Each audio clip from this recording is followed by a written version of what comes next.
Senadora Vanessa Graziotin, senador Roberto Requião, eu mais uma vez aqui enfatizo o que eu já falei do plenário, tanto ao senador Requião como também à senadora Cátia Abreu. E talvez seja exatamente devido a isso, por a senadora Cátia ter se posicionado, inclusive aqui, no debate do impeachment, com uma postura de grandeza, de altivez, de independência, e ficando ao lado do governo que ela participou, não traiu o governo que ela participou. Isso é coragem, isso é firmeza, isso é ser coerente. E eu confesso que eu só via falar da senadora Cátia Abreu como deputada, mas quando passei a conhecê-la aqui, a debater inclusive com ela algumas questões e ver a sua posição sempre coerente, sempre coerente. Cada vez mais eu a respeito. A senadora Cátia Abreu, o senador Requião, me lembra o MDB que eu dei o meu primeiro voto, o MDB de Pedro Simon, que eu convivi durante um longo período aqui, e até hoje nós sentimos falta dele aqui, pela sua grandeza política, corajosa, ética. Tem uma frase, senadora Vanessa Graziotin, que quem me disse foi Olívio Dutra. Quando eu estava naquela situação, indignado, tudo estava acontecendo, ele, pai, se os melhores de cada partido saírem, só vai ficar escória. Eu uso essa frase que ele disse, acabei ficando, que podemos ter problema em todos os partidos, pontuais. Agora, achar que Cátia Abreu e Requião são problemas, aí não dá, né? É o contrário, eles são os melhores. Enfim, tem muita gente boa em todos os partidos. Mas, presidente, eu vou falar hoje exatamente na linha do que vem fazendo esse governo. Tivemos um grande ato público que, infelizmente, eu não pude participar, devido às agendas correndo para todos os cantos aqui do Senado e da Câmara, com a ofensiva desse governo, lá no Nereu Ramos, contra a forma truculenta, por decreto, sem nenhum debate com a sociedade, e o governo vem privatizando o país. Tanto que entramos com um debate também para discutir essa ideia de entregar parte da Amazônia para as mineradoras, lá na Comissão de Direitos Humanos, mas sabemos que tem também iniciativa do senador Jorge Viana, Paulo Rocha, e também avalizado por Vossa Excelência, senadora Vanessa, de combater, o mundo está combatendo, essa ofensiva do governo Temer em relação à Amazônia. Mas uma das denúncias que está hoje circulando em todo o país, não desde hoje, já há um mês em debate, é a tal de privatização da Casa da Moeda. A que ponto nós chegamos? Que a moeda brasileira poderá ser impressa em qualquer parte do mundo. O Sindicato Nacional dos Trabalhadores na indústria moedeira repudia totalmente a iniciativa deste governo ilegítimo de privatizar a Casa da Moeda. Em carta aberta ao povo brasileiro, a entidade faz ampla denúncia dos ataques que o governo está deferindo contra a soberania nacional, ao entregar o patrimônio da Casa da Moeda. A Casa da Moeda é uma empresa pública que gera recursos que são investidos aqui no país. Privatizar a Casa da Moeda no Brasil é apenas o início de um ataque bem maior, que busca colocar a nossa economia de joelhos frente a outros países e aos bancos privados. Conforme a carta aberta ao povo brasileiro, diz o seguinte: o ataque à nossa capacidade de produção do meio circulante, nossa moeda, que intermedia todas as transações comerciais em nosso país, é um erro estratégico que poderá abortar o futuro do nosso país como potência mundial. Os concorrentes estrangeiros da Casa da Moeda, em especial norte-americanos e europeus, gozam de uma proteção legal, formal e efetiva em seus mercados domésticos, onde leis locais proíbem as autoridades monetárias, tanto nos Estados Unidos como na União Europeia, de adquirir papel de moeda de fábricas instaladas fora dos seus territórios nacionais. E está correto. Vai ver se eles deixam nós imprimir dólar aqui. Agora o real poderá ser impresso em qualquer parte do mundo. Aqui, que controle eles não passam a ter de toda a nossa produção? O senador Paulo Rocha, que eu citava aqui recentemente, em relação à Amazônia, o seu decreto, é a segunda vez que eu cito. O Sindicato Nacional dos Trabalhadores na Indústria Moedeira alerta que, se a nossa moeda for produzida por empresas estrangeiras, o nosso país ficará refém dessas empresas, que não têm suas sedes nem sua produção em nossas jurisdições. Eles perguntam, nesse caso, como poderíamos nos defender, por exemplo, da falsificação que poderiam ser usadas para sabotar nossa economia? Deixaremos outros países ter essa alavanca de pressão sobre nós? É isso que eles querem? O governo Temer diz que a Casa da Moeda está tendo prejuízos. Mentira, mentem mais uma vez, tanto que prontamente foi rebatida pela direção da própria empresa. Qualquer cidadão pode acessar o site da Casa da Moeda e consultar os balanços contábeis. Não querem acreditar nesse senador que está na tribuna? Não querem acreditar na empresa? Não querem acreditar nas entidades sindicais? Pois bem, entrem no site e vejam lá. Desde a sua conformação como empresa pública em 1973, aliás, antes ela era uma autarquia. A Casa da Moeda nunca precisou de recorrer ao governo para fechar as suas contas. Aliás, ela sempre gerou lucros. Somente nos últimos 7 anos, a empresa lucrou 2,83 bilhões de reais. Em 2013, o lucro foi recorde, 783,6 milhões de reais. Como se trata de uma estatal, esse lucro não é embolsado por nenhum acionista. Parte dele fica na empresa, para investimentos, uma menor parte para pagamento da participação de lucros e resultados, para aqueles que operam lá, trabalhadores, enfim. A maior parte é transferida para os cofres públicos, podendo ser aplicado em saúde, em educação, segurança pública e programas sociais diversos. Portanto, senhoras e senhores, quero mais uma vez, aqui da tribuna, fazer coro ao grito dos trabalhadores, dos diretores, daqueles que coordenam a causa da moeda, do mais simples ao mais graduado.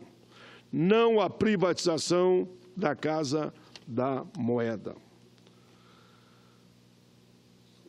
Na mesma linha, senhor presidente, senhora presidenta, eu quero também falar, já que eles estão alegando de novo, aí, o alardeando, que querem fazer a reforma da Previdência, agora no mês de outubro.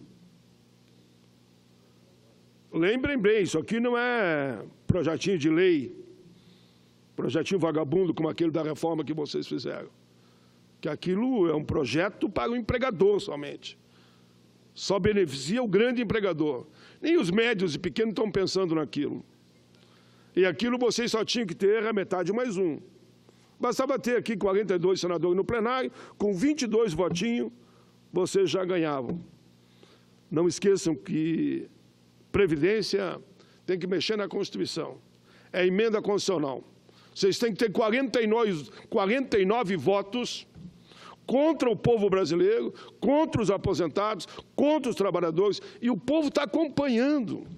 Eu tive ontem em São Paulo, na Assembleia Legislativa, casa lotada, juízes, procuradores, promotores, advogados das mais variadas áreas, sindicalistas, empresários, todos denunciando a truculência dessas reformas. E aqui, ontem, no caso, claro, era a CPI da Previdência, que eu estou na presidência, e o senador Hélio José, o relator, não pôde estar conosco lá, mas mandou a sua assessora a participar do evento e que contribuiu lá naturalmente. Eu só quero deixar muito claro, não adianta não vir com esses gastos alarmantes em propaganda para tentar mentindo à população que a reforma da Previdência é necessária. Todos sabemos dos meios de comunicação, especial de massa, o investimento que esse governo está fazendo, pagando, gastando bilhões em propaganda. Nós sabemos o papel da propaganda, principalmente paga, né? A quem serve? Somente, nesse caso da Previdência, ao sistema financeiro.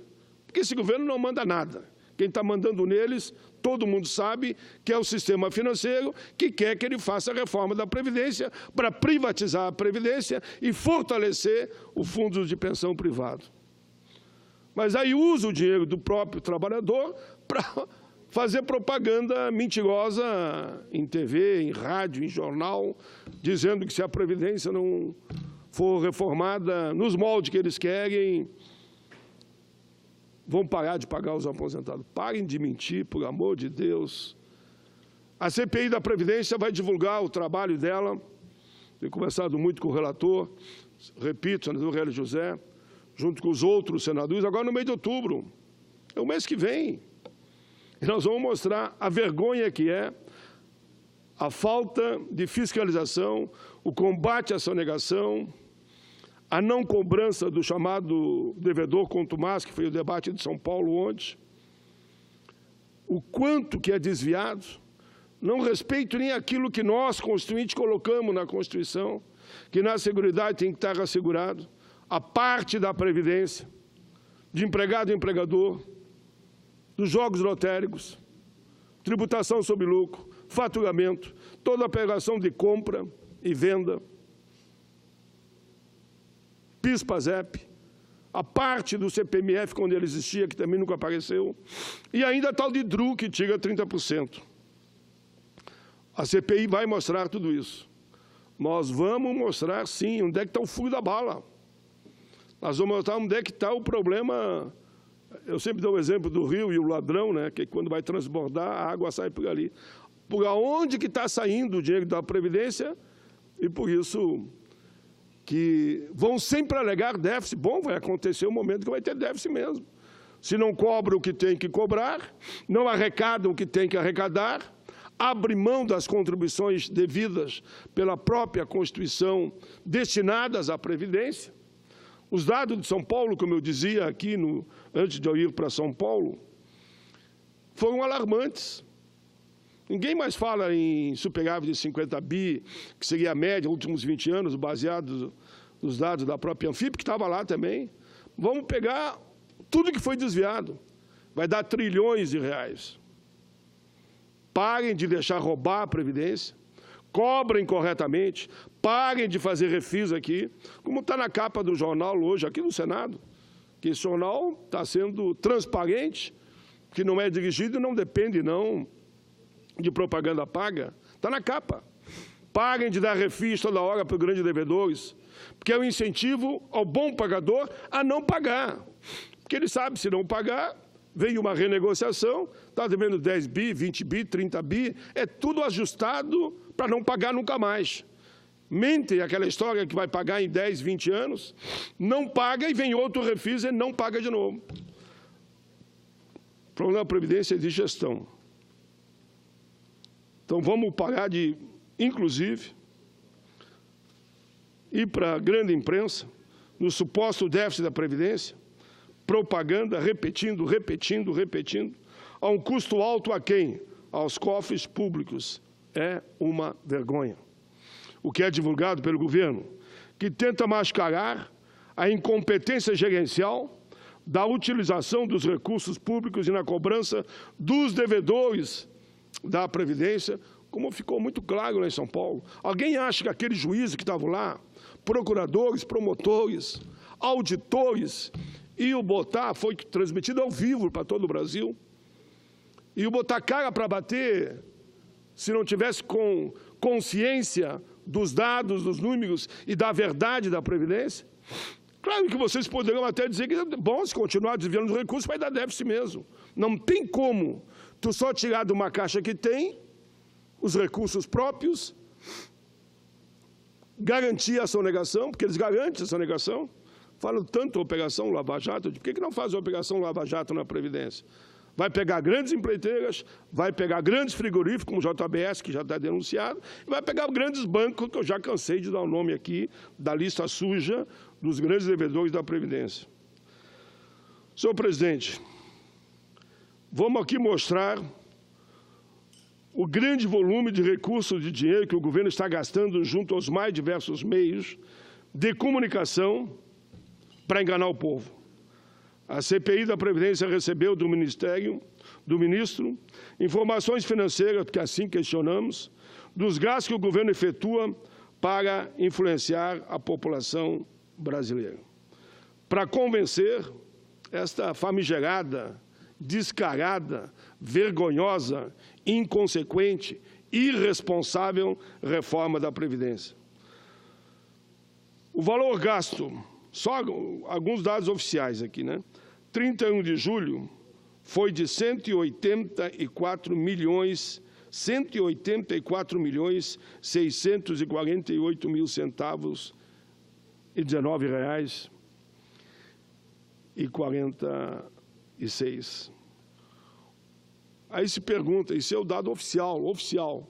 A gente sabemos de todo o movimento que tem a máquina, aquilo que é extraoficial para as propagandas. Com certeza, gastaram mais de 1 bilhão. Quantas escolas, hospitais poderiam ser reformadas, dar melhor qualidade ao atendimento à população? Concluo com um pensamento muitas vezes citado aqui quando pensamos na força de se repetir uma mentira. Uma mentira repetida 1000 vezes torna-se verdade.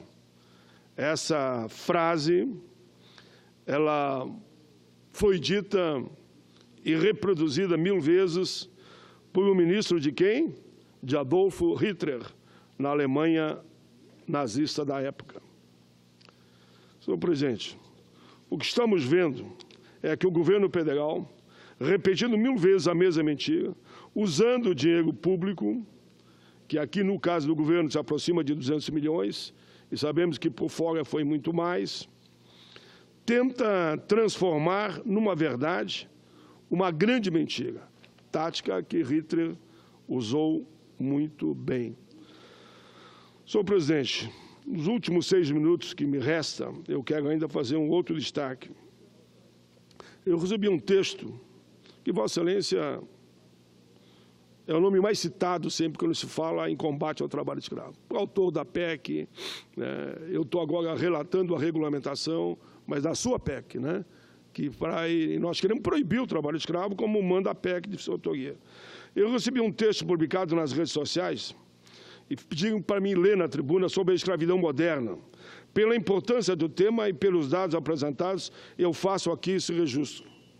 Estudo realizado pelo economista norte-americano, chamado Cinda Cara, da Universidade de Harvard, aponta que a escravidão é muito mais rentável hoje do que era no século XVIII e XIX, quando a escravização de pessoas africanas era a base da produção em colônias europeias no sul do mundo. De acordo com Cará, hoje, traficantes de escravos lucram entre 25 e 30 vezes mais do que aqueles do século passado. O jornal britânico The Guardian publicou no último dia 31, Dado da Escravidão Moderna, livro do economista que será lançado nos Estados Unidos em outubro. Sua pesquisa concluiu que a média anual do lucro gerado por um escravo a seu explorador chega ao equivalente o lucro gerado por um escravo ao seu explorador chega a 3.978 dólares, quase 4.000 dólares. Já a escravidão humana, para fins sexuais, gera ainda 10 vezes mais que esse valor. O lucro com a exploração sexual de pessoas chega a 36.000 dólares. Afirma o especialista em escravidão e diretor do Centro CAR de Política de Direito Humano da Universidade Americana. A escravidão hoje é mais rentável do que eu poderia ter imaginado, disse Cará. O economista estima que o lucro total anual aferido por exploradores de pessoas com a escravidão moderna chega a 150 bilhões. Lucro com a escravidão, 150 bilhões de dólares, equivalente a quase 500 bilhões de reais, só por ano. De acordo com os dados levantados por Cará, o tráfico de pessoas para fins de exploração sexual representa 50% de todo o lucro gerado pela escravidão moderna. Apesar das vítimas da escravidão serem apenas 5% de total as pessoas escravizadas anualmente, escravidão sexual, o economista baseou sua pesquisa em dados de 51 países em um período de 15 anos e entrevistou mais de 5.000 pessoas que foram vítimas da escravidão moderna. Especialistas estimam que cerca de 13 milhões de pessoas, 13 milhões, foram sequestradas na África e vendidas como escravas nas Américas, por traficantes profissionais entre o século XV e XIX. 13 milhões de pessoas. Hoje, a OIT estima que pelo menos 21 milhões de pessoas no mundo são exploradas em alguma forma de escravidão moderna. Enquanto, nos séculos anteriores, a escravidão implicava longas viagens e fazia uma alta taxa de mortalidade entre as pessoas sequestradas e as exploradas como escravas. A escravidão moderna gera mais lucro por ir direto e vai ao menor risco para os exploradores de pessoas e pelo menor custo do transporte das vítimas.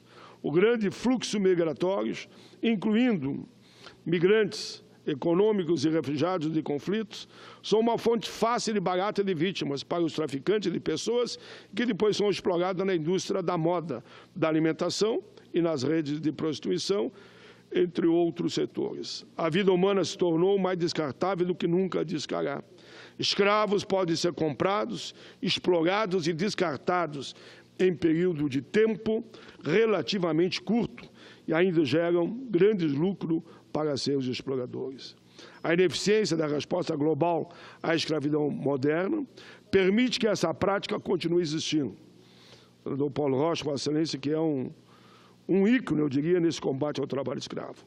A não ser que a escravidão humana seja entendida como uma forma cara e arriscada de exploração do trabalho alheio, essa realidade não vai mudar. Lamentavelmente, completou o economista. Esse texto que aqui eu apresentei, a edição do texto é da Opera Mundi, que faz essa denúncia gravíssima do trabalho escravo, como aqui no Brasil. Nós sabemos que o trabalho escravo continua. Vemos aqui o assassinato agora de mais 20 índios, covardemente assassinados. Lá no Pará, né, foram 10 poceiros, se eu não me engano, foram covardemente assassinados há pouco tempo atrás. Vossa Excelência promoveu um debate na Comissão de Direitos Humanos. Essa é a realidade do Brasil, criminalizando os movimentos sociais, que são instrumentos de ajudar a combater o trabalho escravo, né? A buscar a organização dos trabalhadores e ter uma posição clara, nítida e transparente em políticas humanitárias. Mas aqui no Brasil virou moda. O grito dos excluídos, senador Paulo Rocha, em Porto Alegre, estava eu e o presidente da Assembleia, o deputado Adão Preto, que é também do PT, tinha lá em torno de 1.000 trabalhadores, e nós cercados. Cavalaria, cachorro, cavalo, vi lá blindados, enfim, um cerco total, dizendo daqui vocês não saem. E a tradição do grito é a caminhada, proibiram a caminhada. Esse é o país que nós estamos vivendo hoje sobre esse governo, que tem 3 processos crime, e que agora... Pois não, senador. Senador, eu lhe provoquei diversas vezes. Tem uma característica de que em governos fortes, em governos de Estado Social, como o Lula estava implementando no Brasil, e com o golpe, há características de governos como o do Temer, que privilegia os poderosos, esses escravagistas se sentem com o poder de voltar de novo a cometer esses crimes, que é o caso lá do Pará, a violência no campo, a volta do uso do trabalho escravo, volta com força total. Vossa Excelência tem toda a razão.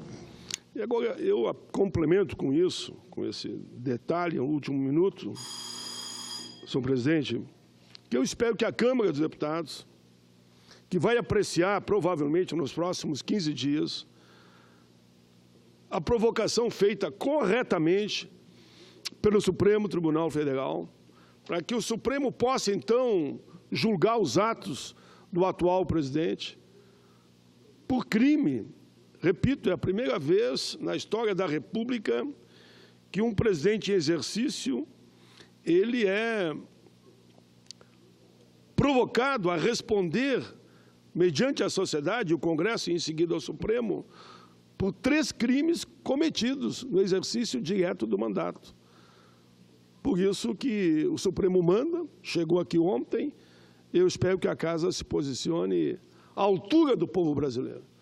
E não como tem se posicionado, como foi a última vez, como foi na questão do impeachment e como foi, infelizmente, na reforma trabalhista. Ainda bem que a reforma da Previdência, pela resistência de todo o povo brasileiro, está sendo feito um bom combate. Hoje, senador Paulo Rocha, os senadores e deputados podem saber que em todas as câmaras de vereadores, em todas as assembleias, tem debate sobre a Previdência. A população está percebendo o que está acontecendo. O de São Paulo ontem foi uma maravilha. Eu fui para lá, levantei 4 horas da manhã, 6 horas estava no aeroporto, 9 horas iniciamos, terminou quase 3 horas da tarde, voltei para Brasília e cumprimento o Estado de São Paulo, que lá foi dito, e pela Frente Parlamentar da Previdência, que vamos fazer debate com apoio, inclusive, de todo o movimento social, sindical, centrais, partidos coerentes e responsáveis em todos os municípios. Vamos criar comitê em todos os municípios para resistir à reforma da Previdência e, oxalá, a gente consiga ainda revogar o que eles aprovaram aqui da reforma trabalhista. Temos lá na subcomissão, Vossa Excelência tem apoiado, a senadora Regina tem apoiado o debate, e aí eu concluo, senador, do Estatuto do Mundo do Trabalho, para revogar essa maldade que fizeram contra o povo brasileiro e nós apresentar ao país um estatuto do trabalho, não o estatuto do empregador, que foi o que esse Congresso fez, e, lamentavelmente, o Senado lavou as mãos, como eu dizia, com o Pôncio Pilatos, recebeu da Câmara 117 artigos, mudando toda a CLT, somente na visão de quem emprega e desrespeitando o trabalhador, e o Senado se fez de avestruz, aquele que enfia a cabeça na areia para não ver a tempestade passar, e aprovou na íntegra, não mexeu numa vírgula, não mexeu num ponto, os absurdos que todos nós denunciamos, inclusive eles do governo. Eu vi aqui os próprios relatores do governo dizer que não, era 8 mais 6, no mínimo 14 questões tem que ser mudada. E o Temer mentiu para alguns senadores, ou alguém se fez de bobo e fez de conta que acreditou, eles sabiam, acho que era mentira mesmo, que ele ia vetar. Não vetou uma vírgula, e o tal de presidente da Câmara diz o seguinte: não, e se mandar para cá a medida provisória, eu não aceito nenhuma, mando tudo de volta e rejeito. Então, o conluio está feito, só resta a nós chamar a população pelas redes sociais, vamos operar pelas redes sociais, vamos estar nos debates, vamos participar dos comitês municipais, vamos participar dos comitês estaduais também, porque no Rio Grande do Sul, por exemplo, tem um comitê estadual na Assembleia Legislativa e estamos montando um comitê em todos os municípios. Toda vez que eu não estou aqui, pode saber que eu estou nesses debates no Estado todo. É fundamental. Fundamental, senador Paim, é que existe uma bancada compromissada com os interesses do povo, dos trabalhadores e de uma visão de manter o Estado social que nós estamos construindo no Brasil, e é fundamental que todos os setores da sociedade se movimentem. E chamar a atenção, acho, nós temos autoridade para isso, mas principalmente o senhor, de que dialogar com o capital nacional industrial, para a gente fazer o contraponto com os interesses do capital financeiro internacional, e chamar a atenção dos interesses de todos os trabalhadores, mas agora principalmente do funcionalismo público, que é o próximo a ser atacado, porque já estão falando em adiar o reajuste salarial e agora já está surgindo nos diários oficiais os tais dos PDVs, que é instrumento de desmonte do serviço público e dos interesses dos servidores do nosso país. Em sintonia com projetos circulando aqui para facilitar a demissão simplesmente dos servidores, que nós pedimos simplesmente que queremos ouvir a Comissão de Direitos Humanos, queremos ouvir todas as comissões. Como é que você vai aprovar uma lei acabando praticamente com aqueles que atendem ao público?